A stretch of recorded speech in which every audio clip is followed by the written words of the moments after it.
হাসপাতালের পরিষেবা ঠিকভাবে মিলছে কিনা, রোগীদের সঙ্গে চিকিৎসক ও স্বাস্থ্যকর্মীদের ব্যবহার কেমন, পর্যাপ্ত ওষুধ ও পরিচ্ছন্নতার ব্যবস্থা রয়েছে কিনা, এই সমস্ত বিষয় খতিয়ে দেখতে সোমবার দুপুরে আচমকাই বালুরঘাট জেলা হাসপাতাল ও সুপার স্পেশালিটি হাসপাতাল পরিদর্শনে যান বালুরঘাটের বিধায়ক বিদ্যুৎ কুমার রায়। এদিন প্রথমে তিনি বালুরঘাট সুপার স্পেশালিটি হাসপাতালের বিভিন্ন ওয়ার্ড ঘুরে দেখেন। শুধু পরিদর্শনেই সীমাবদ্ধ না থেকে প্রতিটি বিভাগে ভর্তি রোগীদের সঙ্গে কথা বলে তাদের সমস্যা ও পরিষেবার সম্পর্কে খোঁজ নেন বিধায়ক। হাসপাতালের পরিচ্ছন্নতা, ওষুধের মজুত এবং সামগ্রিক পরিষেবা নিয়ে তিনি বিস্তারিতভাবে খতিয়ে দেখেন।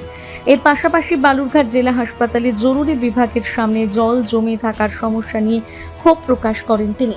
এই বিষয়ে বিধায়ক বিদ্যুৎ কুমার রায় জানান, তারা স্যাটিসফাইড কিনা, তাদের ওষুধ ঠিকমতো দেওয়া হয় কিনা, ডাক্তারবাবুরা অনকল ডিউটিতে আসেন কিনা, নার্সরা ঠিকমতো ডিউটি করছেন কিনা, যে খাবার দেওয়া হয় তার মান কেমন, এগুলো ডিটেলস আজকে আমি পরিদর্শন করলাম।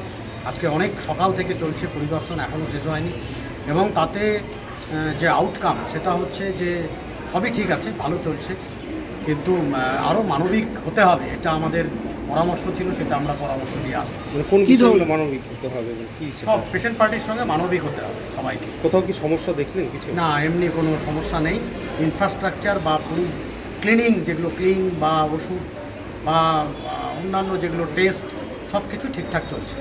এই জেলা হাসপাতালে যে এমার্জেন্সি, তার সামনে বিশাল জল জমিয়েছে, সেটা ভেঙে আপনিও এলেন, সেটা নিয়ে কোনো রকম ব্যবস্থা কিন্তু সেটা আমরা আরকেএস মিটিংয়ে, এর আগের আরকেএস মিটিংয়ে আমি তুলেছিলাম যে এই পরিষেবা যেটা পেশেন্ট পার্টিরা দূর দূরান্ত থেকে এসে ওই জলের মধ্যে দিয়ে বর্ষাকালে উঠতে হয়, এটা আমার অভিজ্ঞতা, নিজের বাস্তব, যেহেতু আমি ভূমিপুত্র, এই অভিজ্ঞতা আমার নিজেরই ছিল, সেটা আমি তুলেছিলাম।